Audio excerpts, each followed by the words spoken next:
शिक्षण के स्वतंत्र अनुदेशन यानी कि इंडिपेंडेंट इंस्ट्रक्शन मॉडल में मुख्य भूमिका किसकी होती है।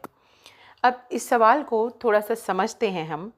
ये कह रहे हैं इंडिपेंडेंट इंस्ट्रक्शन शिक्षण का ये एक प्रकार है, ये एक मॉडल है।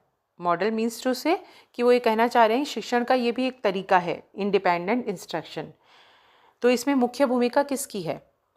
एक्चुअली इस सवाल का मतलब ये है, बिल्कुल आप ऐसे समझें कि आप किसी चीज़ की क्लास ले रहे हैं और आपके टीचर आपको कहते हैं डू इट योरसेल्फ, अपने आप करो, करके देखो।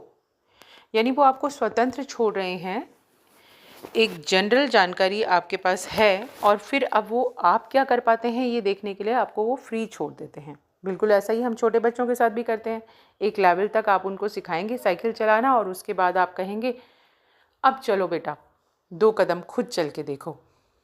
तो ये वही तरीका है। तो इसमें मुख्य भूमिका, पहली बात सवाल पूछ रहा है किसकी है, तो इसमें मुख्य भूमिका आंसर क्या आएगा? शिक्षार्थी यानी स्टूडेंट की होती है। ऑप्शन आपके पास 4 थे।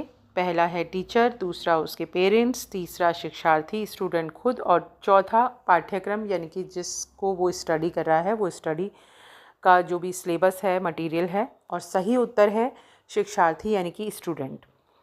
स्पष्टीकरण पे और समझ लेते हैं। स्पष्टीकरण कह रहा है जो स्वतंत्र अनुदेशन है यानी कि इंडिपेंडेंट इंस्ट्रक्शन है, उस मॉडल में एक्चुअली जो शिक्षार्थी है यानी जो स्टूडेंट है वो क्या कर रहा है, उसकी सीखने की जो स्पीड है वो बढ़ती है, उसकी जो टेक्निक है वो विकसित होती है, वो खुद से सीखता है, स्वयं सीखता है, अपने आप ही सीखता है कि कैसे इसको मैं कैसे क्या करूं।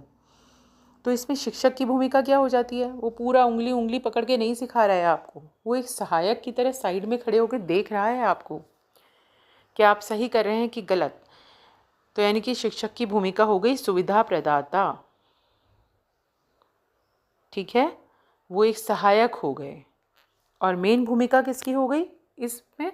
शिक्षार्थी की, वो सारा कुछ स्वयं कर रहा है।